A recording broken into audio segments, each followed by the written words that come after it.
This video is brought to you by EZCast. Check their website for more information. Hey, what's up guys? It's Johnny from Tech for Geek. আজকের এপিসোডে আমি কোনো স্মার্টফোনের review করছি না। গত এক মাস আগে চায়না থেকে আমার জন্য একটি ডিভাইস বলতে একটি কাস্টিং ডিভাইস পাঠানো হয়েছিল যার নাম হলো EZCast। এটি হচ্ছে সেই ডিভাইসটির বক্সের মধ্যে থাকে জাস্ট এই কাস্টিং ডঙ্গল এবং হচ্ছে এই কেবলটি। সো আমাকে গত এক মাস আগে EZCast থেকে এই ডিভাইসটি পাঠানো হয়েছে রিভিউ করার জন্য। আর এই এক মাসের মধ্যে প্রায় অনেকগুলো স্মার্টফোন বের হয়েছে যার কারণে আসলে এই ডিভাইসের রিভিউ করা সম্ভব হয়ে ওঠেনি। তাই যেহেতু ভাবলাম এখন কোনো ডিভাইস আসছে না, তাই এটা রিভিউ করে ফেলি। আর যেই ভাবা সেই কাজ, তাই আপনাদের জন্য নিয়ে আসলাম এই ডিভাইসের রিভিউ।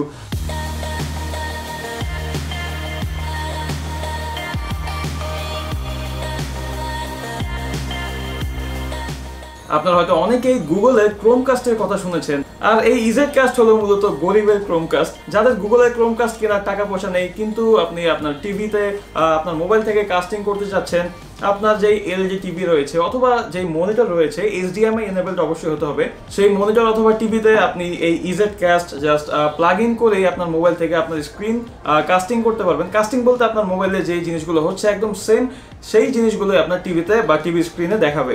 তো এটি শুধুমাত্র আপনার মোবাইলের স্ক্রিন দেখানোর মধ্যে সীমাবদ্ধ নয়, এটি থেকে আপনি ইউটিউবে বা বিভিন্ন যে মুভি রয়েছে নেটফ্লিক্স অথবা যে কোনো সাইট থেকে ভিডিও অথবা গান শুনতে পারবেন, এবং আপনার মোবাইলে থাকা যে ভিডিওগুলো রয়েছে বা ফটোজ রয়েছে বা অডিও ফাইল রয়েছে সেগুলো আপনি প্লে করতে পারবেন এই ডিভাইসটির মাধ্যমে। তো চলুন দেখে নেই কিভাবে আপনি এই ডিভাইসটি ইউজ করবেন। প্রথমে আপনাকে যে কাজটি করতে হবে সেটা হচ্ছে যে এই মাইক্রো USB কেবলটি এই ডঙ্গলের ব্যাক সাইডে পশ্চাৎ দেশে লাগাতে হবে এভাবে। তারপরে যে কাজটি করতে হবে সেটি হচ্ছে এই HDMI ডঙ্গলটি আপনার টিভি অথবা মনিটরের যে HDMI পোর্ট রয়েছে সেখানে প্লাগ ইন করতে হবে ঠিক এইভাবে। তারপর যেমনটা বলেছিলাম, যেহেতু এটি একটি HDMI ডঙ্গল, সো এর নিজস্ব কোনো পাওয়ার নেওয়ার ক্ষমতা নেই, তাই এটিকে আমাদের এক্সটার্নালি পাওয়ার দিতে হবে। তো আমরা যেহেতু আগেই প্রথমে এটিকে এই USB কেবলের সাথে কানেক্ট করেছি, এবং এই কেবলটি যদি আপনার টিভিতে অথবা মনিটরে কোনো এক্সট্রা USB পোর্ট থাকে তাহলে আপনি সেখানে এটি প্লাগ ইন করবেন, যার ফলে সেই USB পোর্ট থেকে এই ডঙ্গলে পাওয়ার আসবে এবং এই ডিভাইসটি চলতে থাকবে। কিন্তু যদি আপনার মনিটর অথবা টিভির মধ্যে কোনো USB পোর্ট না থাকে, সেক্ষেত্রে আপনি এটিকে কিভাবে পাওয়ার দিবেন? তখন যে কাজটি করতে হবে সেটা হচ্ছে যে আপনার যে কোনো পাওয়ার ব্যাংক নেবেন এবং পাওয়ার ব্যাংকে যে USB পোর্ট রয়েছে সেই USB পোর্টের মধ্যে এই কেবলের এই মাথাটি আপনি লাগিয়ে দিবেন, যার ফলে পাওয়ার ব্যাংক থেকে এই ডিভাইসটি তার পাওয়ার পাবে। এই ডিভাইসটি সেট আপ করে নেওয়ার পর আপনাকে যে কাজটি করতে হবে সেটা হচ্ছে যে আপনার টিভির অথবা মনিটরের যে সোর্স রয়েছে সেটিকে HDMI তে নিতে হবে। আমার টিভিতে 3টি HDMI পোর্ট রয়েছে, আমি এই ডিভাইসটি প্লাগ ইন করেছি 3 নাম্বার HDMI তে। তাহলে আমার সোর্স সিলেক্ট করতে হবে HDMI 3। এটি সিলেক্ট করার পর আপনারা দেখতে পাচ্ছেন যে এইরকম একটি স্ক্রিন আসবে। এখন আপনি সরাসরি চলে যাবেন আপনার মোবাইলে এবং একটি QR code scanner app open করে টিভির মধ্যে যেই কোড দেখাচ্ছে সেটি স্ক্যান করলে আপনার যে অ্যাপসটি ডাউনলোড করতে হবে সেটির URL আপনাকে শো করবে। আপনি সেখানে ক্লিক করেই প্লে স্টোর থেকে সেই অ্যাপ্লিকেশনটি ডাউনলোড করে নিতে পারবেন, অথবা আপনি প্লে স্টোরে যদি EZCast লিখে সার্চ দেন তাহলে এই অ্যাপসটি চলে আসবে, এবং আপনাকে যেটি করতে হবে সেটি হচ্ছে যে এই অ্যাপসটি আপনাকে ইনস্টল করে নিতে হবে। এবং সেই অ্যাপসটি ওপেন করলে ডান কোণায় একটি অ্যারো চিহ্ন রয়েছে, যেটিতে ক্লিক করলে দেখতে পারবেন আপনার যে EZCast ডঙ্গল সেটির অ্যাড্রেস দেখাচ্ছে। আপনি সেটিতে ক্লিক করলে আপনার ফোন অটোমেটিক্যালি কানেক্ট হয়ে যাবে এই ডঙ্গলের সাথে। তো এই অ্যাপসের মাধ্যমে আপনি বিভিন্ন ওয়েবসাইট, হতে পারে সেটি ইউটিউব, হতে পারে সেটি যে কোনো ওয়েবসাইট থেকে আপনি আপনার যে ভিডিওগুলো রয়েছে সেগুলো ব্রাউজ করলেই ভিডিও অটোমেটিক্যালি আপনার টিভিতে প্লে হয়ে যাবে। আর এই অ্যাপসের মধ্যে আরও বিভিন্ন অপশন রয়েছে, সেটি হচ্ছে আপনাদের মোবাইলে থাকা স্টোরেজে যে ভিডিওগুলো রয়েছে, যে অডিওগুলো রয়েছে, আপনি সেগুলো চাইলে আপনার মোবাইল থেকে খুব সহজেই এই EZCastের মাধ্যমে আপনার টিভিতে কাস্ট করতে পারবেন অথবা প্লে করতে পারবেন। আর এই EZCastের যে মেইন বা প্রধান কাজ সেটি হচ্ছে কাস্টিং করা। এই অ্যাপসের বাম কোণার উপর দিকে যে 3টি অপশন বাটন রয়েছে সেখানে প্রেস করলে কিন্তু আপনি বিভিন্ন অপশন দেখতে পাবেন, আর সেখান থেকে EZ মিররে ক্লিক করলে আপনি দেখতে পারবেন যে আপনার কাস্টিং করার যে অপশন সেগুলো দেখাচ্ছে। আপনার থেকে পারমিশন চাইবে আপনার স্ক্রিন ক্যাপচার করার জন্য, সেটিকে আপনি অ্যালো করে দিলে আপনি আপনার মোবাইলের স্ক্রিনকে কাস্ট করতে পারবেন।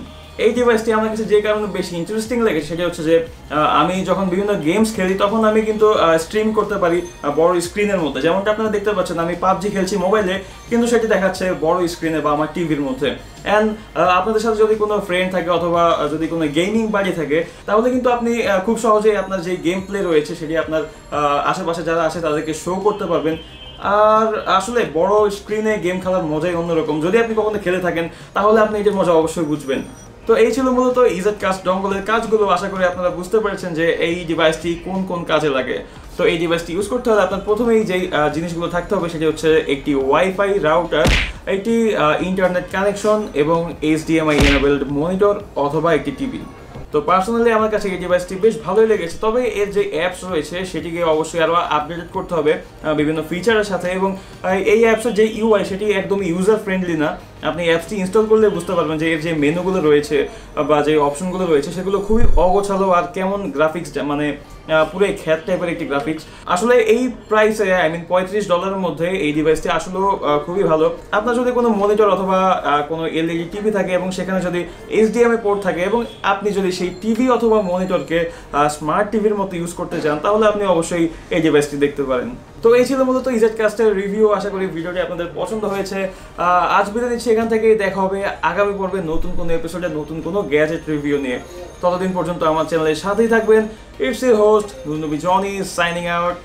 অ্যান্ড এইটা ঘোষণা দেওয়ার আছে, সেটি হচ্ছে যে আপনারা হয়তো অনেকেই জানেন বা দেখছেন অলরেডি যে রিসেন্টলি আমার চ্যানেলে 5000 সাবস্ক্রাইবার হিট করতে যাচ্ছে। সো আমি ভাবছি যে এই 5000 সাবস্ক্রাইবার উপলক্ষে আমি একটি গিভ আওয়ে করবো। সো 5000 সাবস্ক্রাইবার হলেই কিন্তু আমি এই গিভ আওয়েটি স্টার্ট করবো। তো আপনাদের যে ফ্রেন্ড রয়েছে বা ফ্যামিলি মেম্বার রয়েছে তাদেরকে বলুন অবশ্যই সাবস্ক্রাইব করতে যদি ভিডিওগুলো ভালো লেগে থাকে। তো এই ছিল মূলত মোটামুটি অ্যানাউন্সমেন্ট। বিদায় নিচ্ছি এখান থেকে, সাইনিং আউট অ্যান্ড পিস।